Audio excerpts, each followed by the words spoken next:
नमस्कार, जय हिंद दोस्तों। स्वागत है आपका quick revision classes YouTube channel पर। उम्मीद करता हूं आप सभी बहुत अच्छे होंगे और अपनी तैयारी बहुत अच्छे से कर रहे होंगे। निश्चित रूप से आपने काफ़ी मेहनत की है और उस मेहनत का फल भी आपको मिलेगा। लगातार पढ़ाई करते रहिए, अपने आत्मविश्वास को ऊंचा रखिए और तैयारी करते रहिए। आपने काफ़ी प्रश्नों का अध्ययन कर रखा है, अब आपको टॉप 10 महत्वपूर्ण प्रश्न करने हैं। क्या ये आपको प्रश्न आते हैं, आपका क्विक रिवीजन करवाना है तो इन प्रश्नों को जरूर देखिएगा और प्लीज़ वीडियो को लाइक कर लीजिएगा। चैनल पर नया है तो चैनल को सब्सक्राइब कर लीजिएगा। तो चलिए शुरू करते हैं आज का ये वीडियो।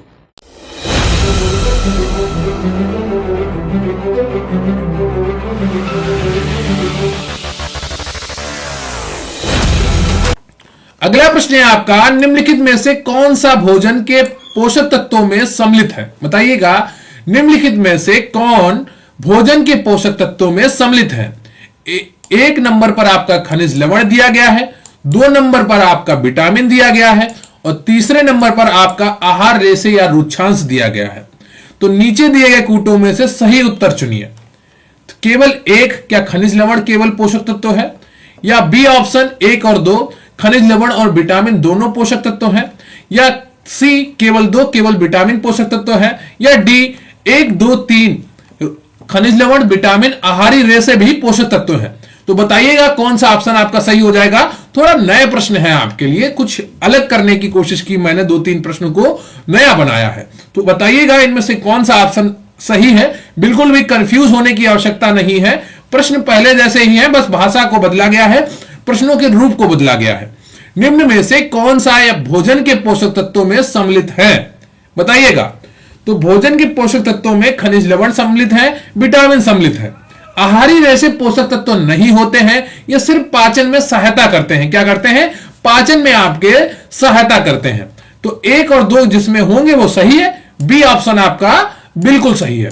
क्लियर है आपको? और अगर आप प्रतिज्ञा बैच से जुड़ना चाहते हैं, प्रतिज्ञा मॉक टेस्ट बैच से जुड़ना चाहते हैं, तो उसका लिंक आपको डिस्क्रिप्शन बॉक्स में मिल जाएगा। वहां से जाकर मैसेज करिए, आपको पूरी जानकारी प्रोवाइड कर दी जाएगी।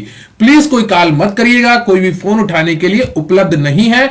आपको जो भी जानकारी चाहिए आप व्हाट्सएप पर मैसेज करिए, पूरी जानकारी आपको उपलब्ध कर दी जाएगी। और स्क्रीन पर आपको व्हाट्सएप नंबर भी दिखाई दे रहा होगा, जरूर जुड़िए। अगर आपने सपना देखा है, आपने निश्चय किया है कि इस भर्ती में हर हाल में आपका सिलेक्शन होना चाहिए, तो जरूर जुड़िए प्रतिज्ञा मॉक टेस्ट बैच से। निश्चित रूप से आपका 370 में बहुत ही ज्यादा फायदा होने वाला है।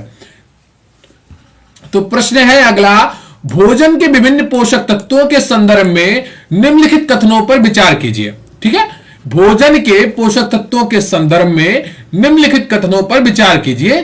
3 कथन दिए गए हैं। कार्बोहाइड्रेट तथा वसा हमारे शरीर को मुख्य रूप से ऊर्जा प्रदान करते हैं, कथन 1। कथन 2 है, प्रोटीन तथा खनिज लवण हमारे शरीर की वृद्धि तथा अनुरक्षण के लिए आवश्यक होते हैं, कथन 2। और कथन 3 है आपका, विटामिन हमारे शरीर की रोगों से रक्षा करने में सहायता करते हैं। तो उपर्युक्त कथनों में से कौन से सही है? केवल 1 और 2 सही है, केवल 1 और 3 सही है, या केवल 2 और 3 सही है, या 1 2 3 सही है? क्लियर आपको? आपने ऑप्शन देख लिए हैं, तो इनमें से कौन सा ऑप्शन सही है जल्दी से बताइए। तीनों कथनों को बहुत जल्दी से पढ़िए, बताइएगा इनमें से कौन से कथन सही हैं, यह आपको पहचानना है। कथन 1 में लिखा है, कार्बोहाइड्रेट तथा वसा हमारे शरीर को मुख्य रूप से ऊर्जा प्रदान करते हैं। कथन 2 में लिखा है, प्रोटीन तथा खनिज लवण हमारे शरीर की वृद्धि तथा अनुरक्षण के लिए आवश्यक होते हैं। और कथन 3 में लिखा है, विटामिन हमारे शरीर की रोगों से रक्षा करने में सहायता करते हैं। तो 1 2 3 में आपका कौन सा ऑप्शन सही है यह आपको बताना है। तो कथन 1 आपका बिल्कुल सही है, कार्बोहाइड्रेट तथा वसा हमारे शरीर को मुख्य रूप से ऊर्जा प्रदान करते हैं, यह बिल्कुल सही बात है। क्लियर है आपको? दूसरा कथन है, प्रोटीन तथा खनिज लवण हमारे शरीर की वृद्धि तथा अनुरक्षण के लिए आवश्यक होते हैं, यह भी बिल्कुल सही बात है। तीसरा कथन है, विटामिन हमारे शरीर की रोगों से रक्षा करने में सहायता करते हैं, यह भी बिल्कुल सही बात है। तो तीनों कथन सही हैं, यानी कि डी ऑप्शन आपका बिल्कुल सही हो जाएगा। 12वें का कौन सा ऑप्शन सही हो जाएगा? D option. क्लियर आपको? अगला प्रश्न है आपका, विस्तृत परिवार का अर्थ है संयुक्त परिवार, सम्मिश्रित परिवार, वैवाहिक परिवार या केंद्रक परिवार? बताइएगा 13वें का कौन सा ऑप्शन आपका सही हो जाएगा। विस्तृत परिवार का अर्थ है। और प्लीज वीडियो को लाइक कर लीजिएगा, चैनल पर नया है तो चैनल को सब्सक्राइब कर लीजिएगा। बताइए 13वें का आपका कौन सा ऑप्शन सही हो जाएगा? तो 13वें का बी ऑप्शन आपका बिल्कुल सही है, सम्मिश्रित परिवार। क्लियर आपको? अगला प्रश्न है आपका, जनसंख्या के इतिहास में किस वर्ष को महान विभाजक वर्ष की संज्ञा दी गई है? बताइएगा जनसंख्या के इतिहास में किस वर्ष को महान विभाजक वर्ष की संज्ञा दी गई है? 1911, 1951, 1921 या 1932? इनमें से कौन सा ऑप्शन आपका सही है? जनसंख्या के इतिहास में किस वर्ष को महान विभाजक वर्ष की संज्ञा दी गई है? तो 14 का आपका जो ऑप्शन सही है वो सी है, 1921। क्लियर है आपको? सी ऑप्शन आपका बिल्कुल सही है, 1921 जनसंख्या के इतिहास में किस वर्ष को महान विभाजक वर्ष की संज्ञा दी गई? 1921। ऐसा इसलिए कहा जाता है 1921 के बाद भारत की एक बार भी जनसंख्या घटी नहीं है, लगातार बढ़ती चली गई है। क्लियर आपको? अगला प्रश्न है आपका, भारत में किस वर्ष जेंडर बस्टिंग को औपचारिक रूप से लागू किया गया? 2002, 2005, 2007 या 2008? बताइएगा इनमें से कौन सा ऑप्शन आपका सही है? भारत में किस वर्ष जेंडर बस्टिंग को औपचारिक रूप से लागू किया गया? एबीसीडी में आपका कौन सा ऑप्शन सही हो जाएगा ये आपको बताना है। तो 15वें का बी ऑप्शन आपका बिल्कुल सही है, 2005। अगला प्रश्न है आपका, भारतीय संविधान के किस अनुच्छेद के अंतर्गत शिक्षा का अधिकार मौलिक अधिकारों के रूप में लागू किया गया? अनुच्छेद 14, अनुच्छेद 21, अनुच्छेद 21 का या अनुच्छेद 16? बताइएगा इनमें से कौन सा ऑप्शन आपका सही है? भारतीय संविधान के किस अनुच्छेद के अंतर्गत शिक्षा का अधिकार को मौलिक अधिकार के रूप में लागू किया गया था? तो 16वें का आपका जो सही ऑप्शन है वो कौन सा हो जाएगा? वो सी हो जाएगा, अनुच्छेद 21 का। क्लियर आपको? यानी कि 21A। अगला प्रश्न है आपका, दहेज निरोधक संशोधित अधिनियम 1986 के अंतर्गत दहेज के दोषी पाए गए व्यक्ति को कितना जुर्माना किया जा सकता है?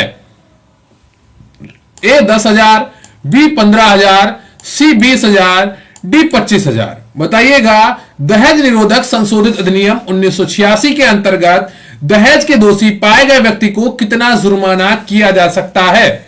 17वें का आपका कौन सा ऑप्शन सही है? तो 17वें का बी ऑप्शन आपका बिल्कुल सही है। क्लियर आपको? अगला प्रश्न है आपका, राष्ट्रीय दुग्ध दिवस कब मनाया जाता है? 12 जनवरी, 14 जनवरी, 11 जनवरी या 13 जनवरी? इनमें से कौन सा ऑप्शन आपका सही है यह आपको बताना है। राष्ट्रीय दुग्ध दिवस कब मनाया जाता है? 18वें का कौन सा ऑप्शन सही हो जाएगा? तो 18वें का सी ऑप्शन आपका बिल्कुल सही है, 11 जनवरी। क्लियर आपको? अगला प्रश्न है आपका, तंबाकू निषेध दिवस कब मनाया जाता है? बताइएगा तंबाकू निषेध दिवस कब मनाया जाता है? 27 मई को, 29 मई को या 31 मई को या 25 मई को? इनमें से कौन सा ऑप्शन आपका सही है यह आपको बताना है। तंबाकू निषेध दिवस कब मनाया जाता है? 19 का जो सही ऑप्शन हो उस पर क्लिक करिए, बताइएगा उसका कौन सा है। तो सी ऑप्शन आपका बिल्कुल सही है, 19 का 31 मई को तंबाकू निषेध दिवस मनाया जाता है। क्लियर आपको? अगला प्रश्न है आपका, निम्न में से कौन सी अंतरराष्ट्रीय स्वास्थ्य एजेंसी नहीं है? यूनिसेफ, अंतरराष्ट्रीय श्रम संगठन, खाद्य एवं कृषि संगठन, इंडियन रेड क्रॉस सोसाइटी? बताइएगा निम्न में से कौन सी अंतरराष्ट्रीय स्वास्थ्य एजेंसी नहीं है? 20 का जो सही ऑप्शन है आपका वो कौन सा हो जाएगा? वो डी है, इंडियन रेड क्रॉस सोसाइटी एक अंतरराष्ट्रीय स्वास्थ्य एजेंसी नहीं है। क्लियर आपको? आपकी तैयारी बहुत अच्छी हो रही है, जरा सी भी बोरियत हो तो थोड़ा बहुत खुद को मोटिवेट करने की कोशिश करिए, क्योंकि आपका लक्ष्य है तो लक्ष्य आपने निर्धारित किया है तो मेहनत भी आपको करनी पड़ेगी। लगातार सिलेबस को पलट कर देखना भी आपको ही पड़ेगा। आपका स्वयं के प्रति जो व्यवहार है वही आपकी जो आने वाला समय है उसकी नियति तय करेगा। तो इसलिए अपने आप को मोटिवेट करते रहिए, अपनी सिलेबस के साथ जुड़े रहिए, अपनी तैयारी करते रहिए और निश्चित रूप से सफलता आपको मिलेगी। मेरी शुभकामनाएं सदैव आपके साथ हैं। तो प्लीज वीडियो को लाइक कर लीजिएगा, चैनल पर नए हैं तो चैनल को सब्सक्राइब कर लीजिएगा और कमेंट करके जरूर बताइएगा कि यह प्रैक्टिस सेट आपको कैसा लगा। तो बहुत बहुत धन्यवाद आपका। Thank you very much. जय हिंद, जय भारत।